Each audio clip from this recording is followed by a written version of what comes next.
Fox here, and I wanted to talk about the Pokemon Sword and Shield controversy and why so many seem pissed off at the game and why there's a hashtag bringing back the National Dex that was trending on Twitter for a little while and things like that, because I've received some questions about it. So I just want to kind of explain it and give my ever so slight 2 cents without getting too heavily involved here, and let's jump right in. So Pokemon Sword and Shield is the latest installment of the core Pokemon RPG franchise coming to Nintendo Switch at some point this year. I've already forgotten when. Obviously, one has the Shield Pokemon on it, one has the Sword Pokemon on it on the front cover and things like that. And this is the first time we've gotten a full-fledged Pokemon RPG with new content on the Nintendo Switch, which brings a lot of new features, such as what they're calling Dynamaxing, which basically makes Pokemon go supersize in their raid battles, and there's stuff floating in front of my lens. And a lot of weird extra mechanics, a new region, a new wilderness area where you can connect with people nearby you IRL through the networking service, and some really cool stuff. And previous to E3 2019, about a month or so before, they had a Nintendo Direct about the Pokemon stuff and announcing that they were releasing an app along with Pokemon Sleep, which is a sleep tracker and spawned tons of memes as a result. They were announcing an app for the Nintendo Switch called Pokemon Home, which takes all of your Pokemon that you've been storing in Pokemon Bank on the Nintendo 3DS, any of the Pokemon that you want, well, not all of them, but any of them you want from that, any of the Pokemon you want from Pokemon Go on your mobile device, and any of the Pokemon you want on Pokemon Let's Go on the Switch, and puts them in one place. And the graphic and the language all suggested that all your Pokemon were going to the next Pokemon game, or, basically you were bringing it all to the Switch, and there was nowhere else for them to go, and all the language was like, yeah, so you can take them on your next Pokemon adventure in the next Pokemon game. And then during the E3 Treehouse, not even the E3 Nintendo Direct, but during their little Treehouse thing where they were showing off gameplay for the different games, they mentioned that you won't actually be able to bring every single Pokemon over to Pokemon Sword and Shield. You will only be able to bring ones over that are in the Galar region, the new region for the game. Now, with these Pokemon games, that doesn't just consist of new Pokemon. The regions will have older Pokemon. For example, this is the most recent one I've played a ton of. Pokemon X and Y, the Kalos region, added about 80 to 82 Pokemon, which I believe is what Pokemon Sword and Shield will do. It added those to the Pokedex, but then still had plenty of other Pokemon from other generations added in. And so we don't actually know how many Pokemon will be in the game, but it will be a much more limited number, maybe around 200, compared to the 800-something Pokemon that are in the game at this point in time. And this got a lot of diehard Pokemon fans really fuming and concerned. And to a degree, I understand why. Pokemon has always been a franchise about gotta catch them all, even if in the first 3 generations, which were the ones I played the most, you were never actually able to catch them all because the games were basically unfinished. There were events that you couldn't participate in, especially someone living in the States. In Japan, it was a little bit different. But in Pokemon Red, Blue, Yellow, Gold, Silver, Crystal, Ruby, Sapphire, Emerald, there were all these events that you really couldn't get access to or participate in order to finish your Pokedex, and you couldn't transfer across gens at that point in time just yet. So there was no real way to make that happen, and that it was just a really bizarre situation. But eventually, with Gen 4 moving forward, they started implementing better ways to keep transferring up your Pokemon and actually be able to complete your what's called the National Pokedex. Because you have the Regional Pokedex, which is just for that region, the Galar region, or the Kalos region, Kanto, Johto, Hoenn. And then you have the National Pokedex, which is all Pokemon that have ever existed. And so to have a game whose slogan is, gotta catch them all, or at least at one point in time it was, not be able to let you catch them all, seems kind of pointless to a lot of people and kind of silly.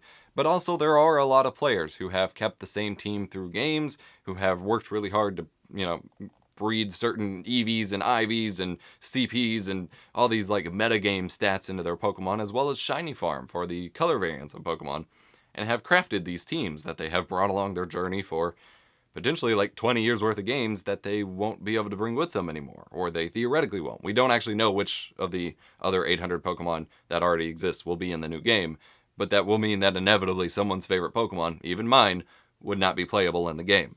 And so that is frustrating a lot of people, and it's something to consider. You can, of course, I guess, join the outcry to try to get them to fix that, but I get the feeling that the way they explained it, it's not something they can just fix, because the way they explained it is that they're going way more in detail and in depth with the creation of the Pokemon and the way they're implemented in the game in terms of animations, sound effects, the way they appear in the overworld versus in the battle, their battle mechanics, their meta stats, the way the balance works in this game, the way they track personality traits, because Pokemon's always had ways to track who the owner was and the different things it's encountered, the Pokeball it was captured with. You weren't able to transfer between generations Pokemon with items because items would affect differently in different generations, and that could be exploited. So they went a lot more in depth here, and I'm sure there's a lot more work involved in creating these Pokemon for this game. So that would mean that they're not just saying ignore half the Pokedex. They would have to put in exponentially more work to recreate the other 600 Pokemon that aren't already in the game. So I don't know that that will actually happen. Perhaps some really late DLC update, or maybe we'll, get the Black and White 2 and Ultra Sun, Ultra Moon. We'll get the Super Shield, Super Sword Pokemon games, which have all the Pokemon, which would be really hilarious. But obviously you can join that. But otherwise, there's not, honestly, a ton I can suggest to do about it necessarily, because that's just how they're making the game. And honestly, my recommendation would be to hold off, unless they start shutting down services, to hold off on transferring all of your Pokemon up through to the new Pokemon home, because from the messaging that was received, you may not actually be able to transfer them back, since it's kind of like, hey, hoard them here so you can play them on Switch. I might kind of hold off on doing all of that until you know which Pokemon you can play in the new game, so you don't just kind of put them on your Switch to leave them locked up forever. And so that's about all I can recommend. I would like to see them implement all the Pokemon, and I would love to see, I've still been waiting for, my dream Pokemon game is an overworld RPG, kind of like what it seems like they're doing with Pokemon Sword and Shield, but also with some elements from Pokemon Colosseum and XD Gale of Darkness.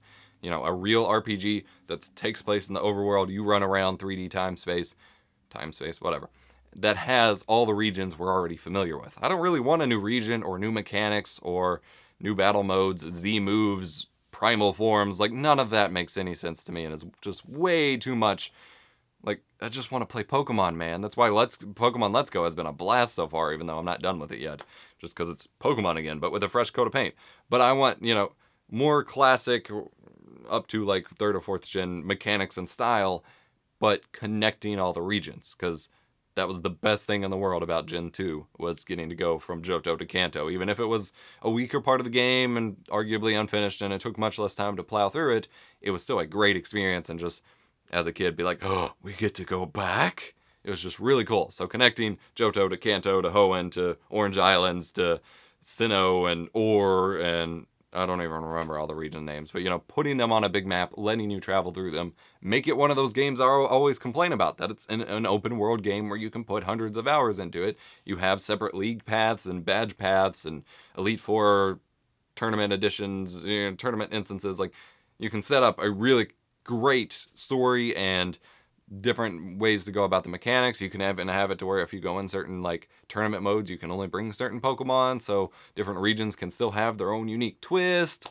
You can have, I don't know, mini games. They could do so much and implement it, and it seems like they're limited here on Switch, which isn't making a whole lot of sense to me, other than the fact that Switch games are typically pretty small so far. So I hope at some point we get that kind of game, and I hope that Sword and Shield is just kind of the first step towards that, and that people won't cancel Pokemon too much before we get to that point.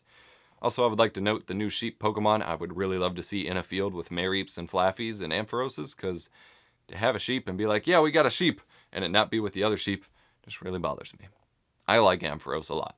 Thank you for watching. Hit that like button if you enjoyed. Subscribe for more gaming videos. I'm EposVox. Follow me on twitch.tv/EposVox, patreon.com/EposVox, instagram.com/EposVox. I'll see you next time.